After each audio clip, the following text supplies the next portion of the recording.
Malam itu Jakarta seolah menutup diri dari cahaya. Langit kelabu tanpa bulan, awan hitam menggantung berat, menyelimuti gemerlap kota yang biasanya menyala bagaikan lautan bintang buatan. Dari kejauhan, gedung-gedung tinggi di pusat kota tetap memancarkan cahaya dingin, tapi di kawasan elit Pondok Indah, suasana berbeda, hening, mewah, dan penuh pengawasan. Di jalanan yang lebar dengan aspal mulus, deretan rumah megah berdiri dengan pagar tinggi dan kamera keamanan berjejer di setiap sudut. Bagi orang biasa, rumah-rumah itu tampak seperti istana tak tersentuh. Tapi bagi seorang pria muda yang bersembunyi dalam kegelapan, rumah-rumah itu hanyalah puzzle rumit yang menunggu untuk dipecahkan. Pria itu bernama Adrian Pratama. Usianya baru 27 tahun, tapi reputasinya sudah jauh mendahului umurnya. Ia bukan sekadar pencuri. Ia adalah arsitek kejahatan, spesialis membobol rumah mewah dan kantor perusahaan besar. Di dunia bawah tanah, namanya dibisikkan dengan rasa kagum sekaligus ketakutan, Adrian, si bayangan yang tak pernah tertangkap. Malam ini, Adrian mengenakan pakaian serba hitam, hoodie tipis, celana kargo, sepatu kets ringan. Sebuah tas hitam tersampir di bahunya, berisi laptop mini, peralatan lockpicking, dan beberapa alat kecil untuk meretas sistem elektronik. Wajahnya sebagian tertutup masker, hanya menyisakan sepasang mata tajam berwarna coklat gelap yang berkilat di bawah rembulan samar. Ia berjongkok di balik dinding beton rumah kosong tak berpenghuni, tepat di samping Menshahen keluarga Wijaya. Rumah itu salah satu yang paling megah di kawasan. Bergaya modern minimalis, dengan dinding kaca besar, kolam renang yang berkilau di belakang, serta taman luas yang dihiasi lampu taman lembut. Dari luar, rumah itu tampak sempurna, seperti potret kemewahan yang sering dipajang di majalah arsitektur. Tapi bagi Adrian, yang matanya jeli menangkap detail, ia melihat bukan hanya keindahan, melainkan celah. Ia sudah mengamati rumah itu selama seminggu penuh. Ia tahu ada 3 satpam yang berpatroli bergantian. Ia tahu kamera CCTV berputar dengan pola tetap setiap 25 detik. Ia tahu pagar elektronik bisa dibuka dengan perangkat bypass sederhana. Semua informasi itu ia dapat dengan sabar, lewat pengintaian dan peretasan kecil. Di telinganya terpasang earphone mungil yang tersambung ke laptop di tasnya. Ia mengetik beberapa perintah, dan layar menampilkan feed CCTV dari dalam rumah. Sistem keamanan offline dalam 20 detik, gumamnya pelan. Bagi Adrian, ini bukan pekerjaan pertamanya. Ia sudah ratusan kali melakukan hal serupa. Namun ada sesuatu tentang keluarga Wijaya yang membuatnya tak sabar. Arman Wijaya, sang pemilik rumah, dikenal sebagai taipan properti yang licik. Banyak keluarga kecil terusir dari rumah mereka karena proyek-proyeknya. Adrian punya daftar panjang perusahaan yang ingin ia hukum dengan caranya sendiri, dan nama Wijaya sudah lama masuk daftar itu. Malam ini, targetnya sederhana, masuk ke ruang kerja Arman Wijaya, mengambil dokumen penting yang disimpan di brankas, lalu keluar tanpa jejak. Bagi Adrian, ini bukan sekadar pencurian. Ini adalah pesan bahwa orang kaya yang rakus tidak pernah benar-benar aman. Namun, yang tidak ia tahu, malam ini akan membawanya ke arah yang sama sekali tak pernah ia rencanakan. Sementara itu, di lantai 2 Menshahen besar itu, seorang perempuan muda duduk di tepi ranjang. Namanya Clara Wijaya, putri tunggal keluarga Wijaya. Usianya baru 24 tahun, dengan paras cantik yang mampu membuat orang terpana hanya dengan sekali pandang. Rambut hitam panjangnya terurai, gaun tidur sutra biru muda melekat di tubuhnya. Dari luar, ia tampak seperti putri yang hidup dalam kemewahan tak terbatas. Namun wajahnya malam itu jauh dari kebahagiaan. Pipinya basah oleh air mata, bibirnya pecah sedikit di ujung, dan sorot matanya kosong. Ruangan mewah tempat ia duduk, dengan ranjang king size, chandelier kristal, karpet lembut, dan lemari penuh pakaian branded, tidak terasa seperti istana, melainkan penjara. Di hadapannya berdiri seorang pria lain, Leonardo Santoso.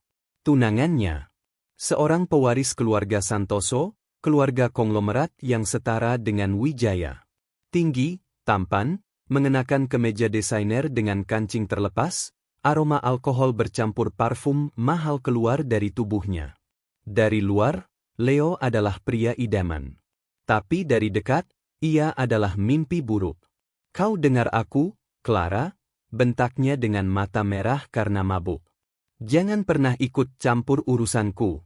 Kalau aku ingin pesta, aku akan pesta. Kalau aku ingin tidur dengan wanita lain, itu urusanku. Clara menunduk, suaranya bergetar. Aku hanya ingin kita mencoba, membangun hubungan. Kita akan menikah, Leo. Aku. Sebuah tamparan keras mendarat di pipinya, memutus kata-katanya. Tubuh Clara terhuyung, matanya membesar karena kaget dan sakit. Diam. Leo menatapnya dingin. Kau pikir aku mau menikah denganmu? Kau hanya alat. Alat yang dijual ayahmu kepada keluargaku demi memperbesar bisnis mereka. Aku tidak pernah mencintaimu, Clara. Dan aku tidak akan pernah. Clara menggigit bibirnya, menahan tangis. Ia sudah sering mengalami perlakuan seperti ini sejak pertunangannya dengan Leo diumumkan. Awalnya ia mencoba memahami, mencoba mendekat, mencoba bersabar. Tapi setiap kali ia berusaha, yang ia dapat hanya penghinaan, amarah, dan kekerasan. Leo mendekat, menatap Clara dengan sorot penuh jijik. Kau akan tetap di sini. Kau akan menuruti semua aturan keluarga. Kau bukan siapa-siapa tanpa nama belakangmu. Ingat itu. Setelah berkata begitu, Leo berbalik, mengambil kunci mobil sportnya dari meja, lalu melangkah keluar kamar dengan pintu ditutup keras-keras. Suara pintu itu seperti gemuruh petir di telinga Clara. Ketika ia benar-benar sendirian, Clara tak kuasa lagi menahan tangis. Ia terisak, tubuhnya bergetar hebat. Tangannya menutupi wajahnya, mencoba menahan suara, tapi sesak di dadanya tak terbendung. Ia tidak sadar bahwa di luar jendela kamarnya, ada sepasang mata lain yang memperhatikannya. Adrian, yang tadi sudah berhasil membuka jendela belakang dan masuk ke taman, sempat terhenti ketika mendengar suara bentakan dari lantai atas. Awalnya ia mengabaikan, urusan internal keluarga kaya bukan urusannya. Tapi ketika ia melihat bayangan samar di balik tirai, seorang pria memukul perempuan hingga terjatuh, sesuatu di dalam dirinya bergejolak. Ia mendekat perlahan ke sisi rumah, mengamati jendela besar yang menampilkan sebagian isi kamar. Dari celah tipis tirai, ia bisa melihat perempuan itu menangis terseduh, sendirian. Adrian menegang. Ia datang untuk mencuri, bukan jadi pahlawan. Namun pemandangan itu menancap di hatinya. Ada sesuatu pada perempuan itu, entah tatapan matanya, entah aura rapuhnya, yang membuatnya tidak bisa berpaling. Dengan hati-hati, ia mengangkat tangannya, lalu mengetuk kaca jendela. Toh. Clara tersentak. Ia menoleh, matanya membesar melihat sosok asing di luar jendela lantai 2. Seorang pria berpakaian serba hitam, wajahnya sebagian tertutup masker, berdiri di sana dengan sorot mata tajam. Jantungnya berdegup kencang, antara ketakutan dan rasa ingin tahu. Siapa kau? Bisiknya dengan suara parau. Adrian meletakkan telunjuk di depan bibirnya, memberi isyarat agar Clara diam. Lalu ia mendekat, suaranya rendah namun jelas. Aku bukan musuhmu, katanya. Aku bisa menolongmu keluar dari sini, kalau kau mau. Clara terdiam, tubuhnya bergetar. Bagian dirinya ingin menjerit, memanggil satpam, menyingkirkan pria misterius itu. Tapi bagian lain, bagian yang sudah terlalu lama terpenjara, merasa tergoda. Ada sesuatu di mata pria itu yang berbeda dari semua orang kaya di sekitarnya. Sesuatu yang tulus, meski tersembunyi di balik aura misterius. Tangannya perlahan terulur, seolah ingin menyentuh kaca. Tapi sebelum ia sempat berbicara, suara langkah satpam terdengar dari luar koridor. Clara tersentak, menoleh cepat. Adrian mundur selangkah ke bayangan, matanya tetap menatapnya. Aku akan kembali, bisiknya lirih. Percayalah padaku. Clara tertegun. Air matanya masih mengalir, tapi untuk pertama kalinya malam itu, ada secercah harapan kecil di hatinya. Malam kembali larut di Pondok Indah. Setelah kepergian Leo ke klub malam, rumah besar keluarga Wijaya jatuh dalam keheningan. Para satpam masih berpatroli, lampu-lampu taman masih menyala redup, dan dari luar, mensyahen itu terlihat seperti rumah tangga sempurna milik orang kaya. Tetapi di lantai 2, seorang perempuan muda masih terduduk dengan tubuh bergetar. Clara belum beranjak dari tepi ranjang. Kedua tangannya menutupi wajahnya, air matanya mengalir tanpa henti. Tamparan Leo masih terasa perih di pipinya. Hatinya jauh lebih sakit daripada tubuhnya. Ia merasa kecil, tak berdaya, seolah seluruh dunia berkonspirasi melawannya. Namun, ada satu hal yang membuat malam itu berbeda. Sosok pria misterius di luar jendela. Clara masih bisa mengingat tatapan matanya, mata tajam, penuh rahasia, tapi juga menyimpan sesuatu yang belum pernah ia lihat dari orang lain, empati. Siapa dia? Gumam Clara pelan, suaranya hampir tak terdengar. Ia bangkit perlahan, mendekat ke jendela. Tapi sosok itu sudah lenyap. Hanya pantulan wajahnya sendiri yang tampak di kaca, pucat dengan mata bengkak. Ia meraba kaca itu, berharap ada jawaban. Entah kenapa, meski takut, Clara merasakan sesuatu yang aneh.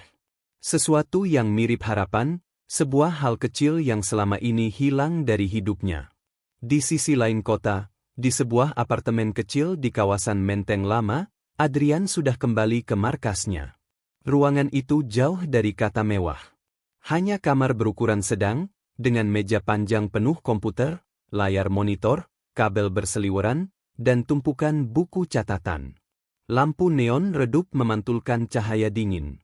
Adrian melepaskan hoodie dan masker, duduk di kursi putar, lalu menyalakan rokok. Asapnya melayang di udara. Ia membuka kembali rekaman CCTV yang sudah ia retas dari rumah Wijaya. Tapi matanya tak fokus pada dokumen atau brankas, melainkan pada bayangan samar seorang gadis yang menangis di kamar. Ia teringat jelas wajahnya. Bahkan hanya dari balik tirai dan kaca, ia tahu gadis itu berbeda.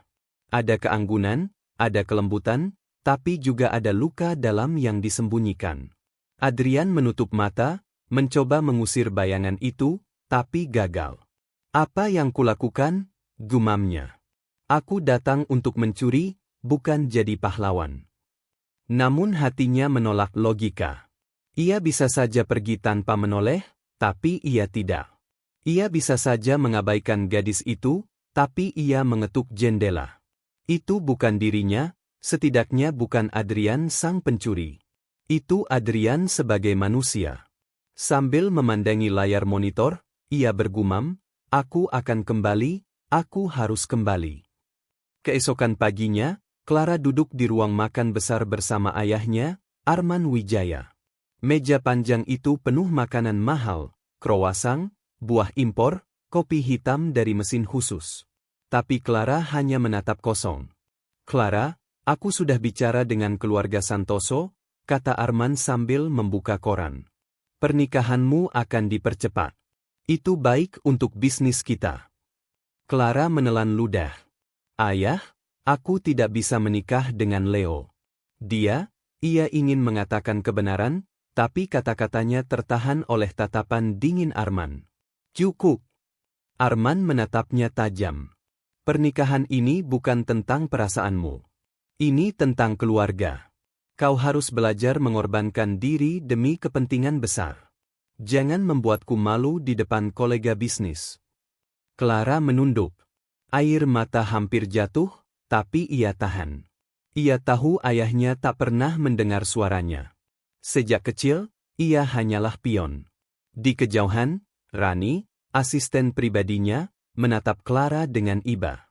Tapi ia pun tak berani bicara. Hari itu, Clara kembali merasa terpenjara. Namun di balik kepasrahannya, ada satu hal yang terus mengganggunya.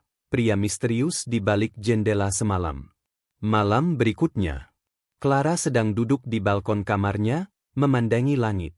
Leo belum pulang, ayahnya sibuk di ruang kerja, dan rumah itu seperti kuburan mewah. Angin malam meniup rambut panjangnya. Ia merasa sepi. Tiba-tiba, suara ketukan pelan terdengar di kaca jendela samping. Toh, toh, toh. Clara menoleh dengan cepat. Jantungnya berdegup kencang. Di sana, di balik kaca, berdiri lagi pria misterius itu. Wajahnya masih tertutup masker, tapi matanya sama, tajam, tegas, dan penuh rahasia. Clara bangkit, mendekat dengan langkah ragu. Kau kembali, bisiknya. Adrian mengangguk sedikit. Aku sudah bilang. Clara menempelkan tangannya ke kaca. Siapa kau sebenarnya? Adrian terdiam sejenak. Lalu ia menjawab, seseorang yang tahu kau butuh pertolongan. Clara menelan ludah. Ada banyak pertanyaan di kepalanya, tapi kata-kata tak keluar.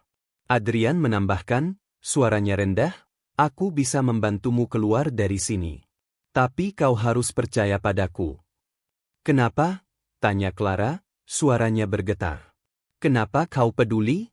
Kau bahkan tak mengenalku. Adrian menunduk sejenak. Ia sendiri tak yakin jawabannya. Lalu ia berkata pelan, karena aku tahu rasanya terjebak di dunia yang kau benci. Clara terpaku.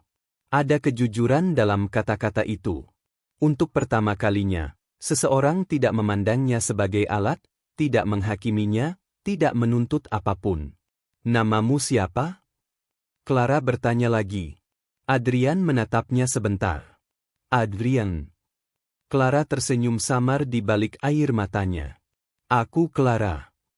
Mereka berdua hanya berdiri, dipisahkan kaca jendela, tapi rasanya seperti dua jiwa yang bertemu setelah lama tersesat. Beberapa hari berikutnya, pertemuan itu berulang.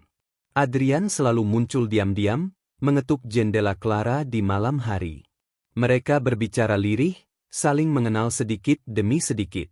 Clara menceritakan kesepiannya, kekerasan Leo, dan dinginnya ayahnya.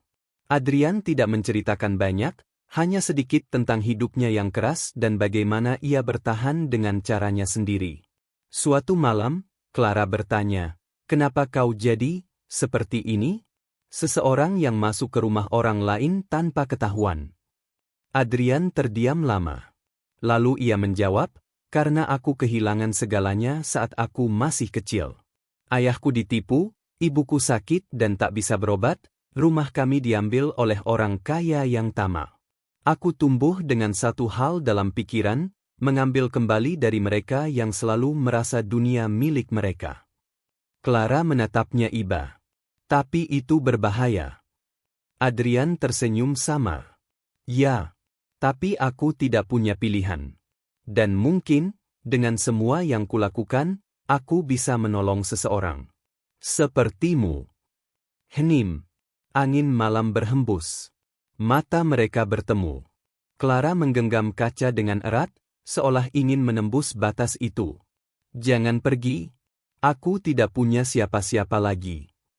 Adrian mendekat, meletakkan telapak tangannya di kaca tepat di hadapan tangan Clara. Aku tidak akan pergi. Aku berjanji. Mereka masih dua dunia yang berbeda.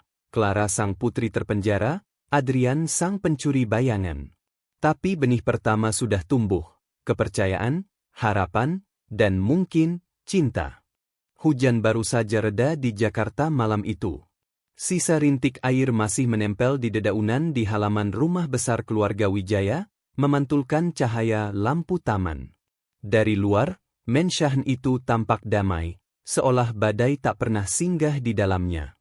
Namun di balik tembok megah itu, badai lain sedang bergemuruh. Badai yang hanya bisa dilihat dari tatapan seorang gadis yang tak lagi sama seperti dulu. Clara berdiri di depan kaca jendela kamarnya. Rambut hitamnya sedikit lembab karena baru saja ia cuci, wajahnya pucat tapi sorot matanya berbeda. Ada sesuatu yang baru, secercah api kecil, sesuatu yang lahir sejak pertemuannya dengan Adrian. Ketukan pelan di kaca membuat jantungnya berdegup. Toh. Clara menoleh cepat. Sosok itu kembali. Adrian, dengan pakaian serba hitamnya, berdiri di luar jendela. Kali ini Clara tidak terkejut atau takut. Ia bahkan tersenyum samar. "Kau datang lagi," bisiknya sambil membuka sedikit kaca jendela agar suara mereka lebih jelas. Adrian mengangguk. "Aku sudah janji, bukan?" Clara menatapnya dalam-dalam. "Aku masih belum mengerti, kenapa kau melakukan ini. Kau tidak kenal aku. Kau bisa saja pergi dan melupakan semua ini." Adrian terdiam sejenak, lalu berkata pelan, "Aku sudah terlalu sering melihat orang-orang seperti Leo. Orang-orang kaya yang merasa berhak atas segalanya. Kau tidak pantas hidup di bawah kendali mereka. Kalau tidak ada yang berani menolongmu, maka aku yang akan melakukannya." Kata-kata itu membuat dada Clara bergetar. Ia menggenggam erat bingkai jendela. "Tapi, bagaimana? Rumah ini penuh penjaga. Ayahku, dia tidak akan pernah membiarkan aku pergi. Dan Leo, dia akan mencariku kemanapun aku lari." Adrian mendekat, menatapnya lekat-lekat. "Aku terbiasa menembus sistem keamanan yang jauh lebih ketat dari ini. Percayalah padaku. Aku hanya butuh waktu. Kau hanya perlu kuat sampai saat itu tiba." Clara mengangguk pelan. Untuk pertama kalinya dalam hidupnya, ia merasa ada seseorang di pihaknya. Di apartemen kecilnya di Menteng Lama, Adrian duduk di depan 6 layar monitor yang menyala bersamaan.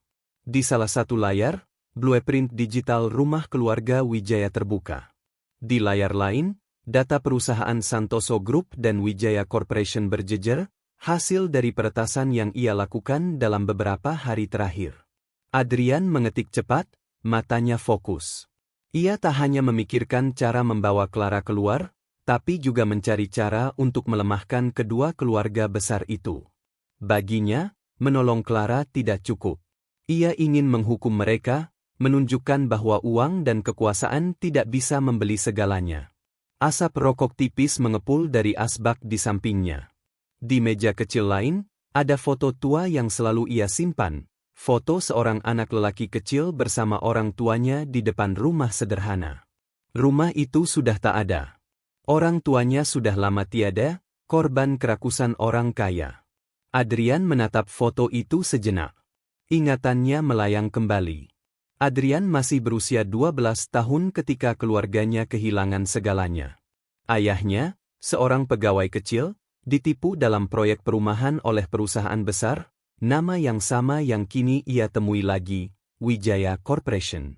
Rumah mereka digusur, ibunya sakit keras tapi tak mampu berobat, hingga akhirnya meninggal. Ayahnya tak lama kemudian bunuh diri karena putus asa. Sejak saat itu, Adrian bersumpah tidak akan pernah menjadi korban lagi. Ia hidup di jalanan, belajar bertahan, hingga bertemu seorang peretas tua bernama Raka Surya. Raka mengajarinya komputer, coding, dan peretasan. Dari sanalah bakat Adrian berkembang luar biasa. Ia menjadi hacker bayangan, lalu pencuri spesialis. Bukan sembarang pencuri, tapi pencuri yang menarget orang-orang kaya rakus, seperti keluarga Wijaya. Seiring waktu, ia bukan hanya mencari uang. Ia mencari pembalasan. Adrian kembali ke layar monitornya, matanya tajam. Arman Wijaya. Leonardo Santoso. Kalian pikir dunia ini milik kalian? Kalian akan lihat, gumamnya. Hari-hari berikutnya, Clara semakin menantikan ketukan di jendelanya setiap malam. Itu menjadi satu-satunya momen ia bisa merasa hidup. "Adrian," katanya suatu malam, "kalau aku pergi, apa kau yakin aku bisa bebas? Mereka pasti akan mencariku." Adrian menatapnya dengan keyakinan penuh. "Aku bisa membuatmu hilang dari radar mereka. Ada banyak cara. Identitas baru, tempat baru, hidup baru. Yang penting, kau harus berani melangkah." Clara terdiam. Baginya, kata-kata itu terdengar seperti mimpi. Selama ini ia tidak pernah membayangkan kehidupan di luar tembok rumah besar ini. Tapi bersama Adrian, ia bisa membayangkannya. "Kenapa kau begitu yakin menolongku?" tanya Clara lagi. Kau tidak takut? Kalau mereka tahu. Adrian tersenyum tipis. Aku sudah lama hidup dalam bahaya. Tapi kau satu-satunya alasan yang membuat bahaya ini terasa layak. Clara menahan napas. Kata-kata itu membuatnya ingin menangis sekaligus tersenyum. Namun, tidak semua berjalan mulus. Leo mulai curiga.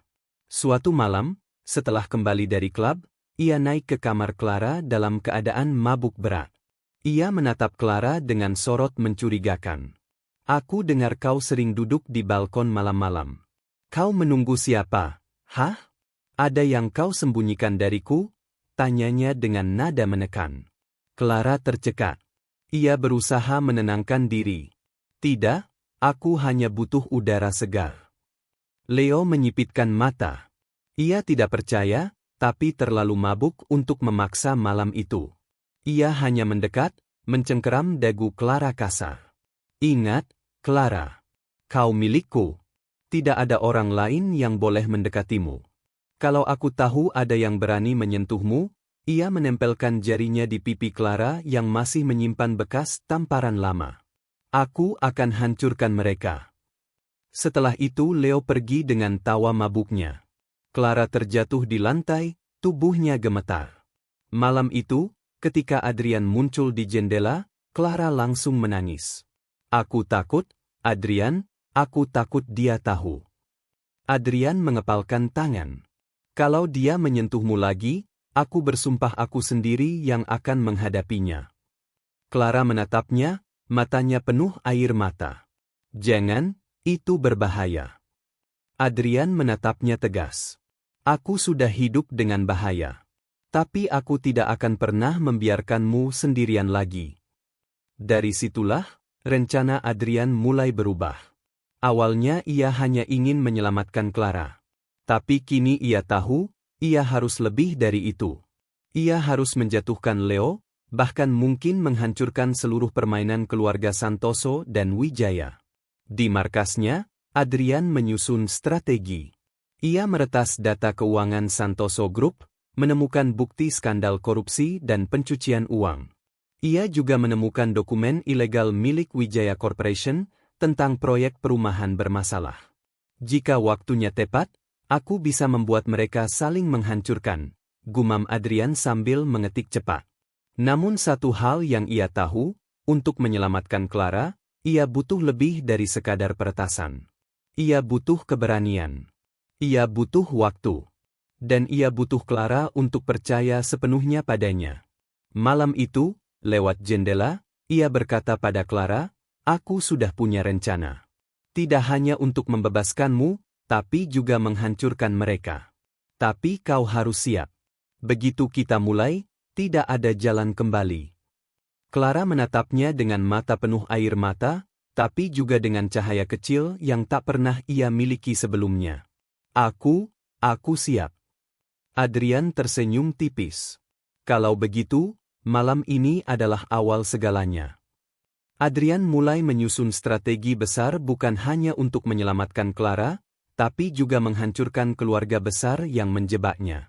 Clara sendiri mulai berani berkata, siap, menandai awal perlawanan mereka.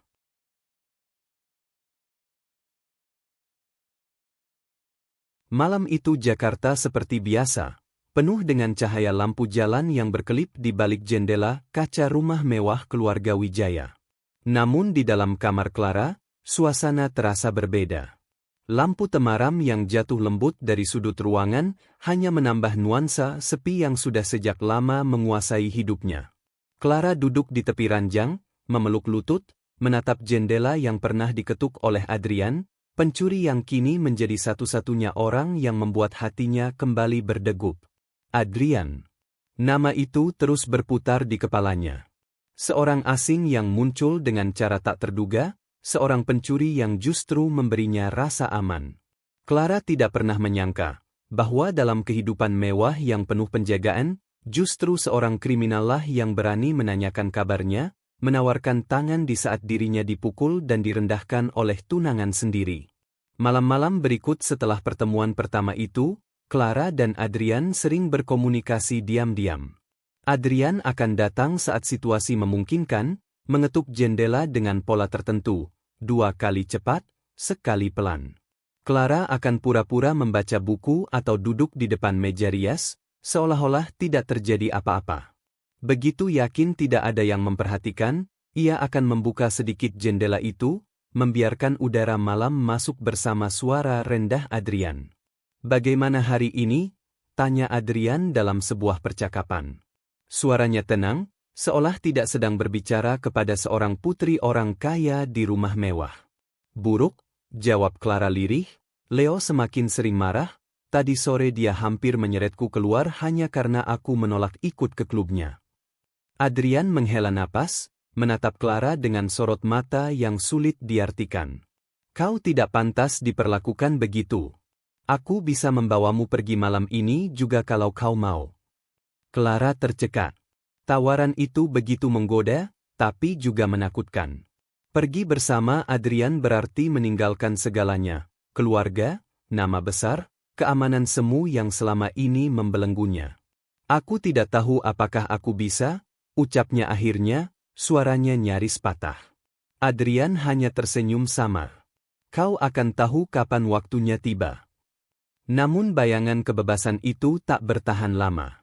Sejak insiden terakhir, Leo mulai mencurigai Clara. Ia bukan hanya makin kasar, tetapi juga semakin posesif. Suatu sore, Leo masuk ke kamar Clara tanpa mengetuk, wajahnya merah karena alkohol. "Kau menyembunyikan sesuatu dariku, ya?" Suaranya keras, membuat Clara tersentak. Apa maksudmu?" Clara mencoba tenang, meski tangannya gemetar. Leo mendekat, matanya liar. "Aku tahu kau sering menyendiri malam-malam. Jangan bilang kau menyimpan seseorang di balik kamar ini." Ia menyeringai, tapi sorot matanya tajam, penuh ancaman. Clara berusaha menahan diri untuk tidak menatap ke arah jendela. Untungnya, Adrian tak ada malam itu. "Leo, kau berlebihan. Aku hanya butuh waktu sendiri. Kau tahu aku tidak terbiasa dengan pesta dan keramaianmu." Leo mendorong bahunya keras hingga Clara terhuyung. "Jangan coba-coba mempermainkanku. Kalau aku tahu kau berkhianat, hidupmu akan lebih buruk dari ini." Clara terdiam, menahan air mata yang hampir jatuh. Dalam hatinya, ketakutan semakin bertambah, bukan hanya karena Leo, tetapi juga karena kemungkinan bahwa Adrian bisa tertangkap jika terus datang menemuinya. Adrian sendiri menyadari risiko yang semakin besar. Dari apartemen kecilnya di Menteng, ia memantau sistem keamanan rumah keluarga Wijaya lewat laptop yang penuh dengan kabel dan kode. Ia tahu, sejak beberapa hari lalu, jumlah penjaga bertambah, kamera CCTV diganti dengan model yang lebih baru, bahkan ada sistem sensor gerakan di beberapa titik. Mereka mulai curiga, bukan pada Clara, tapi mungkin ada yang sadar sistem mereka pernah ditembus, gumam Adrian pada dirinya sendiri. Meski begitu, entah mengapa ia tidak bisa berhenti memikirkan Clara. Ia tahu, tugas seorang pencuri adalah tidak meninggalkan jejak emosional. Tapi gadis itu, dengan luka, keberanian, dan sorot mata yang memohon kebebasan, telah menembus dinding keras dalam dirinya. Suatu malam, ketika Adrian kembali menyelinap ke rumah itu, suasana terasa lebih mencekam dari biasanya. Jantungnya berdegup kencang, tapi jemarinya tetap tenang saat mematikan kamera di koridor lantai 2. Ia berjalan pelan, mendekati jendela kamar Clara. Ketukan itu kembali terdengar, 2 kali cepat, sekali pelan. Clara menoleh cepat, dan senyum tipis muncul di wajahnya. Ia membuka sedikit jendela, membiarkan Adrian masuk.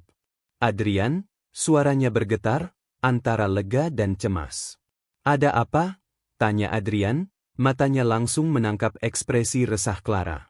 Leo semakin curiga. "Aku takut dia suatu hari akan menemukanmu. Dan aku," Clara menggenggam tangannya sendiri, "aku takut kehilanganmu bahkan sebelum aku mengenalmu lebih jauh." Adrian mendekat, jarak di antara mereka begitu tipis. "Aku bisa menghilang kalau itu yang kau mau. Tapi aku janji, aku tidak akan membiarkanmu sendirian dalam neraka ini." Kata-kata itu membuat Clara tak kuasa menahan air matanya. Untuk pertama kali, ia merasakan seseorang benar-benar peduli padanya, tanpa syarat, tanpa keuntungan. Mereka terdiam sejenak. Hanya ada suara detak jam dinding dan napas keduanya yang terasa begitu dekat. Namun kebisuan itu pecah ketika suara langkah berat terdengar dari koridor. Clara langsung menegang. "Leo," bisiknya panik. Adrian dengan sigap melompat ke balik tirai besar, menyembunyikan dirinya. Pintu kamar terbuka keras, menampakkan Leo yang berdiri dengan wajah curiga. "Apa kau berbicara dengan seseorang?" tanyanya dingin. Clara menelan ludah, mencoba tersenyum tenang. "Tidak, aku hanya membaca buku sambil berbicara sendiri." Leo melangkah masuk, matanya menyapu ruangan. Ia berjalan ke arah jendela, menarik tirai, dan hanya mendapati ruang kosong. Adrian sudah lenyap, entah bagaimana. Leo mengernyit, lalu menatap Clara dengan sorot tajam. "Aku tidak suka perasaan ini. Ingat baik-baik, Clara. Kau milikku. Jangan coba-coba membuatku terlihat bodoh." Ia keluar, membanting pintu keras-keras. Clara akhirnya bisa bernapas, sementara dari luar jendela, Adrian memandang ke arahnya, memberi isyarat dengan mata bahwa ia baik-baik saja. Clara hampir menangis lega. Malam itu, setelah Leo pergi, Clara menuliskan sesuatu di buku hariannya. "Aku terperangkap dalam rumah mewah yang terasa seperti penjara. Tapi di balik jeruji itu, ada cahaya kecil yang datang dari luar jendela. Namanya Adrian. Dan aku takut, jika suatu hari cahaya itu padam sebelum aku sempat menyentuhnya." Adrian, yang kembali ke apartemennya, duduk termenung. Ia tahu waktunya hampir habis. Cepat atau lambat, rahasianya akan terbongkar. Namun ia juga tahu satu hal, ia tidak akan pernah membiarkan Clara sendirian menghadapi Leo. Di luar sana, bayangan kegelapan semakin panjang. Bukan hanya Leo yang mencurigai, tetapi juga keluarga besar Wijaya yang mulai waspada. Jeruji emas di sekitar Clara semakin kokoh, sementara Adrian, bayangan yang datang dari luar, kian berisiko tertangkap. Namun justru di tengah ketakutan itu, benih cinta tumbuh. Cinta yang lahir di antara bahaya, di antara luka, di antara pilihan untuk melawan atau menyerah. Dan tak ada yang tahu, apa yang akan terjadi ketika rahasia itu akhirnya terbongkar. Jakarta, dini hari. Jalanan masih sepi, hanya suara motor sesekali melintas. Di sebuah apartemen mungil di Menteng, Adrian menatap layar laptopnya dengan dahi berkerut. Ia baru saja mematikan koneksi ke server keamanan rumah keluarga Wijaya. Sistem itu kini terlalu berbahaya untuk disentuh. Kamera baru dengan enkripsi ganda, penjaga tambahan, dan sensor gerak yang bahkan bisa menangkap perbedaan suhu tubuh. "Kalau aku nekat lagi, aku bisa langsung terdeteksi," gumamnya lirih. Namun di balik rasa waspada itu, ada sesuatu yang lebih berat menekan dadanya, Clara. Gadis itu kini bukan lagi sekadar target pengawasan, seperti saat pertama kali Adrian menyusup.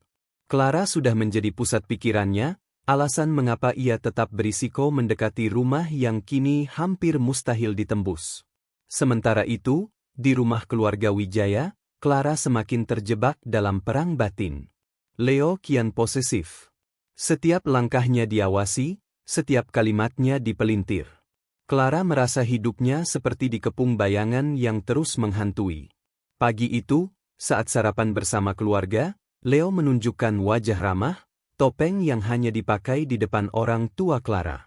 "Bagaimana kalau minggu depan kita umumkan tanggal pernikahan?" kata Leo sambil tersenyum sopan.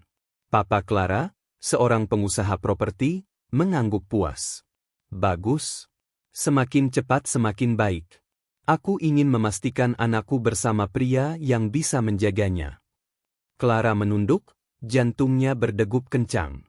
Ia ingin berteriak, ingin menolak, tapi kata-kata itu tersangkut di tenggorokannya. Ia hanya bisa mencengkeram sendoknya erat-erat, seolah benda itu bisa menahan gejolak dalam dirinya. Leo meliriknya sekilas, senyum tipisnya berubah jadi tatapan penuh arti. Itu bukan sekadar pengumuman, itu ancaman halus. Clara tahu, jika ia menentang, akan ada harga yang harus dibayar. Malamnya, Clara duduk di meja rias, menatap bayangan dirinya di cermin. Wajah cantik dengan riasan tipis itu tampak kosong. Apakah aku benar-benar hanya boneka? Pikirnya. Ketukan di jendela membuatnya tersentak. 2 kali cepat, sekali pelan. Clara bergegas membuka, dan Adrian melompat masuk dengan gesit. Clara, bisiknya, aku tidak bisa lama. Keamanan semakin ketat. Clara langsung memeluknya, tubuhnya bergetar. Aku tidak tahan lagi. Mereka akan menikahkanku dengan Leo secepatnya. Aku tidak bisa, Adrian, aku tidak bisa. Adrian membalas pelukannya, tangannya menenangkan punggung Clara. Aku sudah menduga. Mereka mulai bergerak cepat. Aku harus memikirkan cara. Cara apa? Clara menatapnya dengan mata penuh harap sekaligus ketakutan. Adrian terdiam sejenak. Cara untuk membawamu pergi dari sini. Tapi itu tidak mudah. Mereka punya mata di mana-mana. Clara menggigit bibirnya. Aku tidak peduli. Asal aku bersamamu.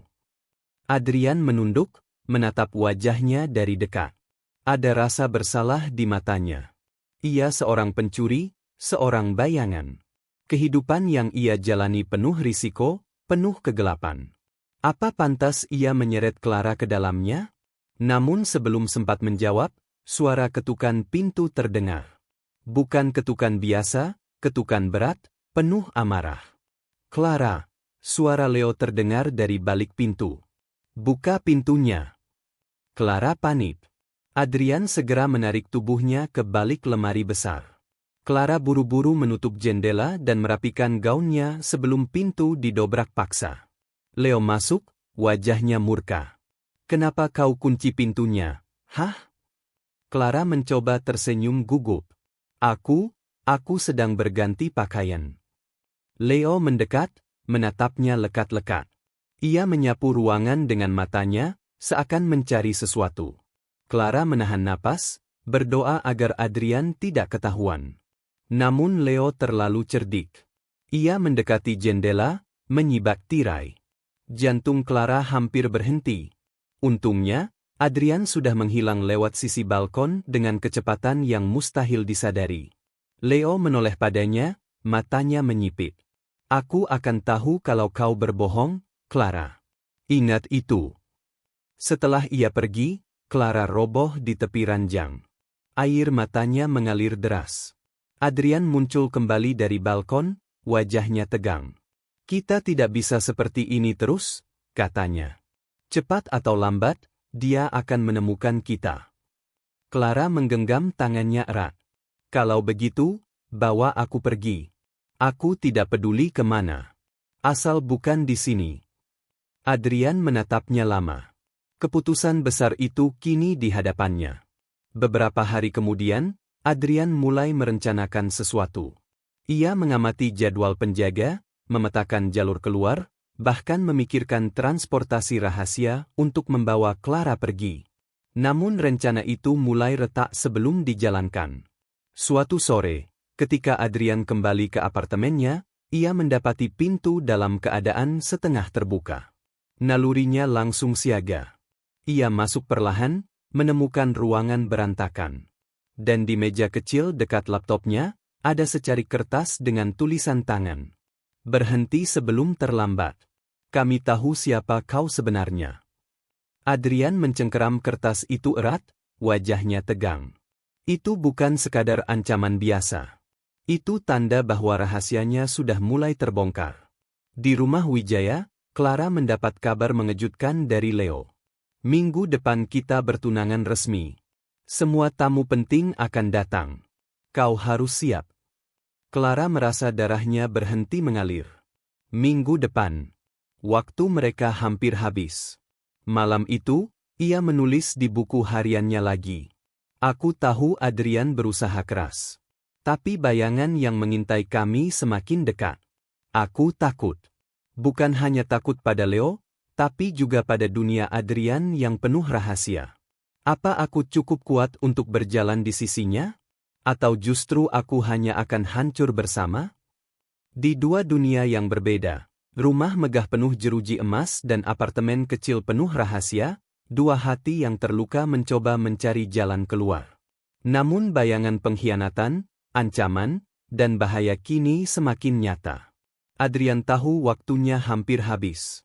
Clara tahu kebebasannya semakin tipis. Dan Leo, dengan tatapan yang semakin curiga, sudah bersiap menyingkap semua yang tersembunyi. Hujan turun deras di Jakarta malam itu, menutup kota dengan tirai air yang seakan ingin menyembunyikan segala rahasia. Jalanan basah, lampu jalan berpendar samar di genangan, dan angin membawa dingin yang menusuk hingga tulang. Di apartemen kecilnya, Adrian menatap peta digital di laptop. Jalur keluar sudah dipelajari berulang kali. Pagar barat rumah keluarga Wijaya yang menghadap jalan kecil jarang dilalui, celah 17 menit saat pergantian shift satpam, dan mobil yang sudah ia parkir jauh di luar kawasan elit itu. Malam ini bukan lagi sekadar pengawasan. Malam ini adalah malam pelarian. Adrian menutup laptop, mengambil sarung tangan hitamnya, lalu memasukkan sebuah pistol kecil ke dalam saku, bukan untuk menyerang, hanya untuk berjaga. Ia tidak suka senjata, tapi ia tahu Leo bukan pria biasa. Sementara itu, di kamarnya, Clara duduk di tepi ranjang dengan napas tercekak. Di tangannya ada koper kecil berisi pakaian seadanya dan buku harian yang tak pernah ia tinggalkan. Ia sudah menulis satu kalimat terakhir sebelum menutupnya. Jika aku berhasil keluar malam ini, aku akan hidup sebagai diriku sendiri. Jika gagal, biarlah dunia tahu aku pernah mencoba. Ketukan di jendela membuatnya menoleh cepat. 2 kali cepat, sekali pelan. Sandi itu. Adrian. Clara segera membuka, dan lelaki itu masuk, tubuhnya basah kuyup. Wajah mereka bertemu dalam hening, hanya suara hujan yang menjadi saksi. Waktunya, bisik Adrian. Clara mengangguk, meski jantungnya seolah akan meledak. Mereka bergerak cepat. Adrian memimpin jalan melalui lorong gelap, menghindari kamera yang ia sudah lumpuhkan beberapa menit sebelumnya. Clara menggenggam tangannya erat, seolah hanya genggaman itu yang membuatnya tetap kuat. Sampai akhirnya, mereka tiba di pagar bara. Adrian memanjat lebih dulu, lalu mengulurkan tangan untuk menarik Clara. Jantungnya hampir berhenti ketika mendengar suara anjing penjaga menggonggong di kejauhan. Tapi hujan deras menutupi jejak mereka, menyamarkan suara langkah, bahkan bau tubuh. Ketika kaki Clara menjejak tanah di sisi luar pagar, Adrian tersenyum lega. Kita berhasil. Namun kata-kata itu terlalu cepat. Lampu mobil tiba-tiba menyala, menyorot wajah mereka. Dari balik kegelapan, sosok Leo keluar, payung hitam di tangannya, jas mahalnya basah terkena hujan. Aku sudah menduga kau akan coba kabur, Clara. Suaranya tenang, tapi matanya menyala penuh amarah. Clara membeku, tubuhnya bergetar. Adrian refleks menariknya ke belakang, tubuhnya jadi perisai. Lepaskan dia, Leo. Kau tidak punya hak. Adrian menatap tajam. Leo terkekeh, langkahnya mendekat. Lucu sekali. Seorang pencuri kelas tri ingin melawan aku? Kau pikir aku tidak tahu siapa kau, Adrian? Kau pikir aku tidak punya orang untuk melacakmu? Clara terisak. Leo, kumohon, jangan lakukan ini. Leo menoleh padanya, senyumnya dingin. Kau milikku, Clara. Tidak ada seorang pun yang bisa mengambilmu dariku. Ketegangan pecah seketika. Adrian mengeluarkan pistol kecilnya dan mengarahkannya ke Leo. Namun sebelum ia sempat bereaksi lebih jauh, 2 pria berbadan besar muncul dari balik mobil, anak buah Leo. Mereka membawa tongkat besi, siap menyerang. Pergi, Clara, bisik Adrian cepat. Sekarang. Clara mundur beberapa langkah, matanya dipenuhi air mata. Ia ingin menjerit, tapi kakinya terpaku. Pertarungan pecah. Adrian bergerak lincah, menangkis serangan dengan tangan kosong, memanfaatkan refleks dan kelihayannya. Satu pukulan menghantam wajah anak buah Leo, satu tendangan membuat yang lain tersungkur. Tapi jumlah mereka lebih banyak, dan Adrian hanya seorang diri. Clara menutup mulutnya, menahan tangis ketika melihat Adrian dipukul dari belakang. Darah mengalir dari pelipisnya, tapi lelaki itu tetap berdiri, tetap melindunginya. "Lari, Clara!" teriak Adrian lagi, kali ini penuh amarah dan putus asa. Clara berlari. Kakinya basah oleh genangan hujan, gaunnya berat menempel di tubuh, tapi ia terus berlari. Suara Adrian, suara benturan, suara hujan, semua bercampur jadi satu. Ia baru berhenti ketika seseorang menarik lengannya. Bukan Adrian. Clara menoleh, terengah. Sosok asing dengan topi hitam menunduk menatapnya. Suaranya dingin. "Clara Wijaya. Ikut aku kalau kau ingin selamat." Clara membeku, ketakutan menyelimuti seluruh tubuhnya. Ia tidak mengenali pria ini, tapi tatapannya penuh kuasa. Sementara itu, di kejauhan, Adrian masih bertarung dalam hujan, tubuhnya mulai goyah. Leo berdiri di balik payungnya, tersenyum tipis. Pelarian yang mereka impikan ternyata bukan kebebasan, melainkan jebakan yang lebih besar. Dan malam hujan itu menjadi saksi bahwa cinta mereka kini berada di ambang kehancuran. Malam itu, udara Jakarta masih terasa sesak meski hujan baru saja reda. Jalanan licin, lampu kota memantul di genangan air, dan suara sirene samar-samar terdengar dari kejauhan. Adrian berlari terseok dengan luka di lengan dan darah yang menetes dari pelipisnya. Nafasnya berat, dadanya naik turun, namun matanya hanya fokus pada satu hal, Clara. Ia baru saja menyadari sesuatu yang menghantamnya lebih keras dari pukulan atau peluru. Clara bukan hanya sekadar gadis malang yang terjebak perjodohan. Ia adalah bagian dari permainan yang jauh lebih besar, dan kini gadis itu di tangan orang-orang yang bahkan lebih berbahaya dari Leo. Clara dibawa dalam mobil hitam tanpa plat nomor. Tangannya terikat, mulutnya dibekap dengan kain kasar. Ia berusaha meronta, tapi sosok misterius yang duduk di sampingnya hanya menatap dingin. "Diam, Nona. Kau akan segera mengerti kenapa semua ini harus terjadi." Suara berat pria itu terdengar tanpa emosi. Clara menatapnya dengan mata basah. Siapa kau? Kenapa kau lakukan ini?" Pria itu menoleh sebentar, lalu kembali menatap jalanan. "Aku hanya menjalankan perintah. Semua ini untuk meluruskan kesalahan lama." Clara terdiam, hatinya berdegup kencang. Kata-kata itu membuatnya semakin bingung. Kesalahan lama? Apa maksudnya?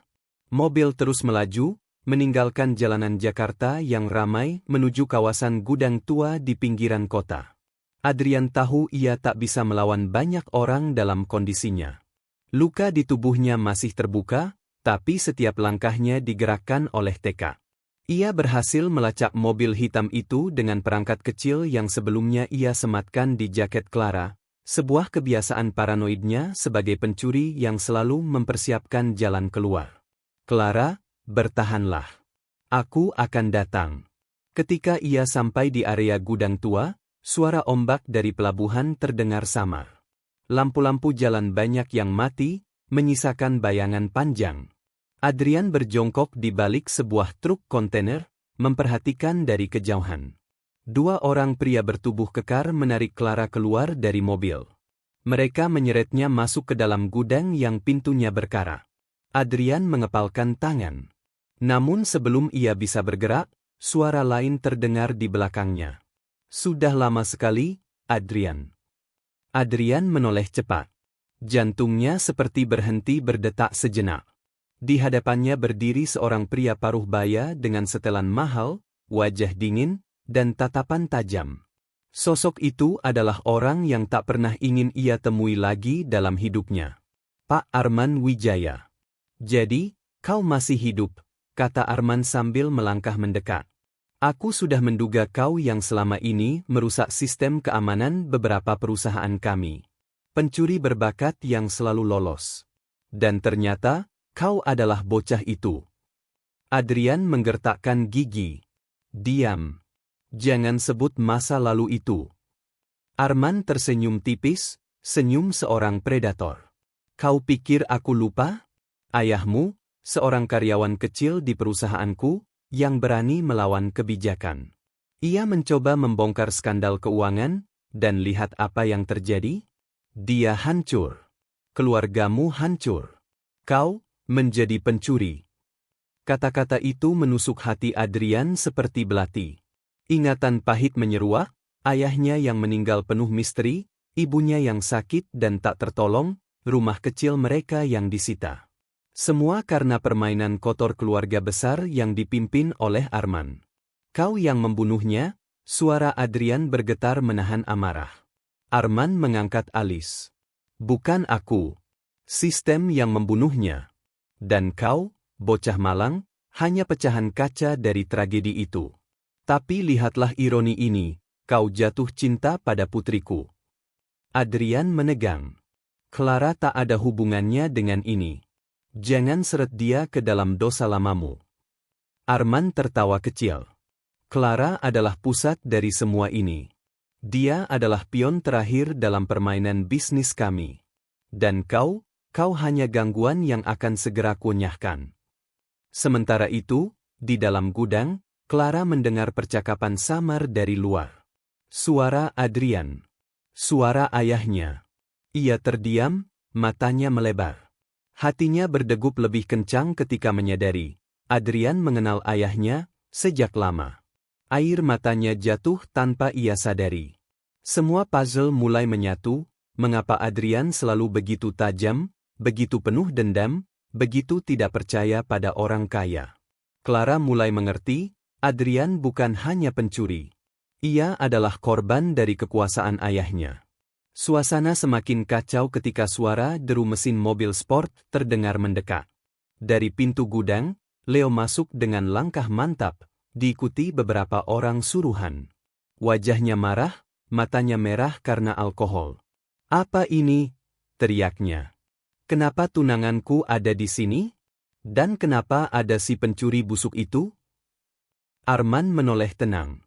Tenang, Leo. Semuanya sudah diatur. Malam ini, kita pastikan tidak ada lagi yang menghalangi jalan kita. Leo menatap Clara dengan penuh kebencian. Kau berani menduakan aku dengan sampah jalanan itu? Ia melangkah cepat, menarik rambut Clara hingga gadis itu menjerit. Lepaskan dia. Adrian meraung, tapi dua pria kekar menahannya dari belakang. Leo menatap Adrian dengan tatapan penuh ejekan. Kau pikir siapa dirimu? Hanya maling rendahan. Sementara aku, pewaris kerajaan bisnis. Kau tak pantas menyentuhnya. Adrian berusaha melepaskan diri, urat lehernya menegang. Kalau kau menyentuhnya lagi, aku akan menghabisimu, Leo.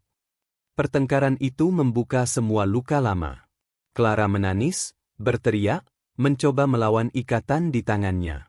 Ia menatap Adrian dengan mata penuh putus asa. Adrian, jangan menyerah. Tolong aku, suaranya parau, namun syarat dengan rasa percaya. Adrian meronta lebih keras, meski pukulan menghantam tubuhnya. Setiap tetes darah, setiap rasa sakit, hanya menambah amarahnya. Di sudut ruangan, Arman berdiri tenang, seolah menikmati drama yang ia ciptakan. Lihatlah, Adrian. Kau tak pernah bisa melawan sistem. Kau sendirian. Selalu sendirian. Namun Adrian menatap Clara, lalu menatap Arman dengan tatapan membara. Kau salah. Kali ini, aku tidak sendirian. Udara malam Jakarta terasa lebih dingin dari biasanya. Langit mendung, seolah ikut menyimpan rahasia tentang apa yang akan terjadi malam itu. Jalanan di kawasan elit Pondok Indah masih ramai dengan lalu lintas mobil-mobil mewah, namun di dalam salah satu rumah besar yang berdiri kokoh, badai yang sesungguhnya tengah bersiap meledak. Clara berdiri di depan kaca besar di kamarnya. Matanya sembab, wajahnya pucat, dan hatinya terasa seperti terbelah dua. Beberapa jam yang lalu, ia baru saja mengetahui kebenaran yang mengubah seluruh pandangan hidupnya, tentang Adrian, tentang ayahnya, tentang pertunangan yang dipaksakan itu. Semua kepingan puzzle kini menyatu, menghadirkan gambaran yang menyesakkan. Ia hanyalah pion di papan catur besar keluarga, dan Adrian adalah bagian dari masa lalu yang disembunyikan. "Kenapa harus kau yang datang dalam hidupku? Kenapa?" bisiknya pada pantulan dirinya sendiri. Pintu kamar terbuka keras. Leo masuk tanpa mengetuk, seperti biasa. Kemejanya setengah terbuka, aroma alkohol menusuk hidung, wajahnya merah karena amarah. "Kau pikir aku bodoh, Clara?" Suaranya berat, penuh kebencian. "Aku tahu ada seseorang yang menyelinap masuk ke rumah ini. Aku tahu kau menyembunyikan sesuatu. Dan aku akan menemukan siapa dia." Clara mundur beberapa langkah, tubuhnya gemetar. "Aku tidak menyembunyikan apapun." Leo mendekat, menatapnya dengan tatapan buas. "Kau berani berbohong pada tunanganmu sendiri."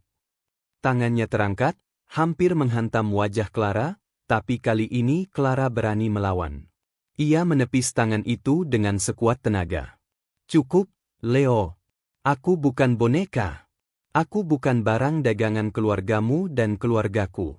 Jika kau ingin menghancurkan hidupmu dengan pesta dan wanita lain, silakan. Tapi jangan pernah lagi menyentuhku." Leo terdiam sesaat, matanya menyipit. Kemarahan di wajahnya berubah menjadi senyum sinis. "Ah, jadi benar. Ada seseorang di balik semua keberanianmu ini. Siapa dia? Penyelamat kecilmu itu?" Clara menahan napas. Ia tidak bisa mengucapkan nama Adrian. Leo terkekeh. "Tak apa. Aku akan menemukannya. Dan saat aku menemukannya, aku akan pastikan dia menyesali hari dia lahir ke dunia ini." Ia pergi meninggalkan kamar, pintu dibanting begitu keras hingga kaca jendela bergetar.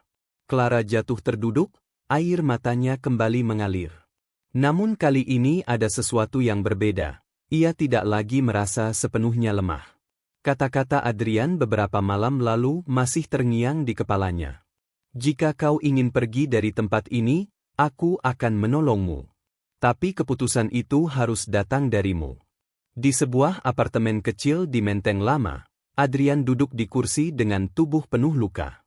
Pukulan dan benturan saat ia mencoba menyelamatkan Clara beberapa hari lalu masih membekas. Namun rasa sakit fisik itu tidak sebanding dengan beban di hatinya. Ia menatap layar laptop yang penuh dengan kode dan peta digital rumah keluarga Wijaya. Semua sistem keamanan sudah ia pecahkan. Ia tahu setiap celah, setiap titik buta CCTV, setiap jadwal pergantian satpam. Malam ini, ia bisa masuk kapan pun ia mau. Tapi ia ragu. Apakah aku berhak membawanya kabur? Apakah aku hanya akan menyeretnya ke dalam hidup yang lebih berbahaya? Gumamnya. Pikirannya kembali pada masa lalu, pada ayah Clara, Pak Arman. Dulu, ayah Adrian adalah seorang karyawan setia di salah satu perusahaan properti milik keluarga Wijaya. Namun karena permainan licik bisnis, ayahnya dijebak dan dipecat dengan tuduhan palsu. Hidup keluarga Adrian hancur. Ibunya sakit, dan akhirnya meninggal tanpa bisa berobat. Dari sanalah dendam itu tumbuh, menjadikannya pencuri, menjadikannya sosok bayangan yang hidup dari merampas harta orang-orang kaya yang tamak. Dan kini, tanpa disangka, takdir mempertemukannya dengan putri dari pria yang ia benci. Tiba-tiba sebuah pesan masuk ke ponselnya. Dari nomor tak dikenal. "Jika kau benar-benar ingin menyelamatkannya, datanglah ke dermaga tua di Ancol. Malam ini." Sendiri. Adrian menatap pesan itu lama. Ia tahu ini jebakan. Tapi ia juga tahu, Clara ada di sana. Malam itu, angin laut berhembus kencang. Dermaga tua di Ancol tampak sepi, hanya diterangi lampu redup yang berkelap-kelip karena hampir mati. Adrian berjalan perlahan, langkahnya mantap meski hatinya waspada. Di ujung dermaga, ia melihat Clara. Tangannya terikat, wajahnya penuh luka, berdiri diapit dua orang pria berbadan besar, anak buah Leo. "Clara!" Adrian berteriak. Clara menoleh, matanya berkaca-kaca. "Adrian, jangan datang. Ini jebakan. Dari balik bayangan, Leo muncul dengan jas rapi dan senyum mengejek. Akhirnya kita bertemu, pencuri bayangan. Aku harus akui, kau cukup berani masuk ke wilayahku. Tapi malam ini, semuanya berakhir. Adrian menatapnya dengan dingin. Lepaskan dia. Semua masalah ini antara aku dan kau. Leo tertawa keras. Oh, kau salah besar. Masalah ini bukan hanya antara kita. Kau pikir aku tidak tahu siapa dirimu? Kau adalah anak dari pria yang pernah ditendang ayah Clara keluar dari perusahaannya. Kau mencuri dari orang kaya karena dendam. Dan sekarang, kau jatuh cinta pada anak musuhmu. Ironis, bukan? Clara terkejut. Adrian, apa yang dia katakan itu benar? Adrian terdiam, lalu mengangguk perlahan. Ya, Clara. Itu masa laluku. Aku tidak pernah ingin kau tahu dengan cara seperti ini. Tapi percayalah, apapun dendamku pada keluargamu, perasaanku padamu nyata. Aku mencintaimu. Air mata mengalir di pipi Clara.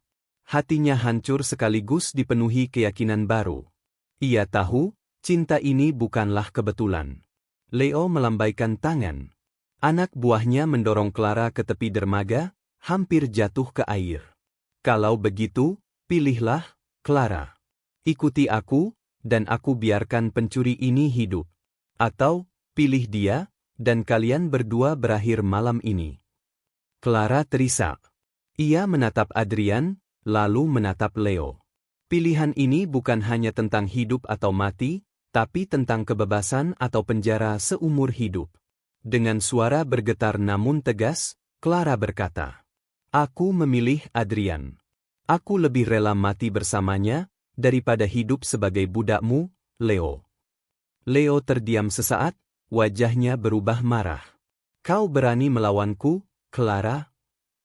Ia mendorong Clara lebih keras, tubuhnya hampir jatuh.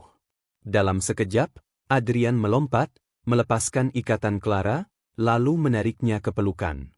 Mereka berguling di lantai kayu dermaga, hampir jatuh ke laut, tapi Adrian menahan tubuh Clara erat-erat. Pertarungan pun pecah. Adrian melawan dua anak buah Leo dengan tubuh penuh luka. Namun kali ini ia berjuang dengan kekuatan yang datang dari cinta dan tekad. Clara berusaha membantu, melempar benda-benda di sekitar dermaga untuk mengalihkan perhatian. Akhirnya, dengan pukulan terakhir, Adrian berhasil menjatuhkan kedua lawannya ke laut. Tinggal Leo yang berdiri dengan wajah penuh kebencian. "Kau pikir kau menang, Adrian? Kau hanyalah pencuri.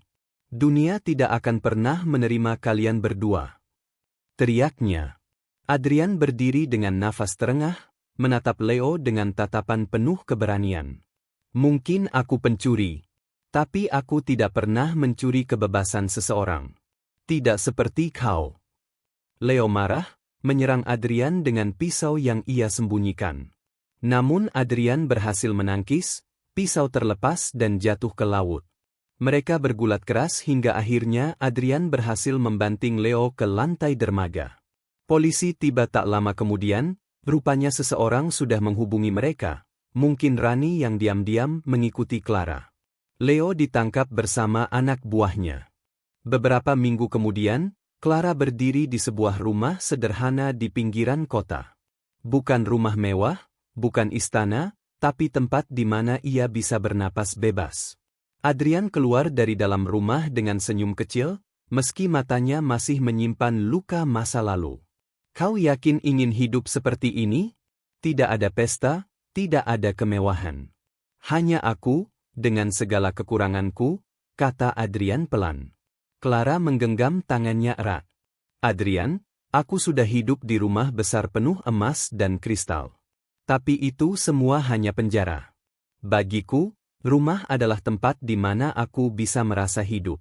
Dan tempat itu adalah bersamamu." Adrian terdiam, hatinya hangat untuk pertama kalinya setelah bertahun-tahun hidup dalam kegelapan. Ia tahu, jalan mereka tidak akan mudah. Masa lalunya masih membayang, keluarga Clara mungkin tidak akan pernah merestui. Tapi mereka punya sesuatu yang lebih kuat dari semua itu, cinta yang lahir dari keberanian untuk melawan takdir. Matahari terbenam di balik langit Jakarta, menyinari wajah mereka berdua. Clara bersandar di bahu Adrian, dan untuk pertama kalinya, ia benar-benar merasa bebas. Dan di dalam hatinya, Adrian tahu satu hal, meski ia seorang pencuri, kali ini ia tidak mencuri apapun.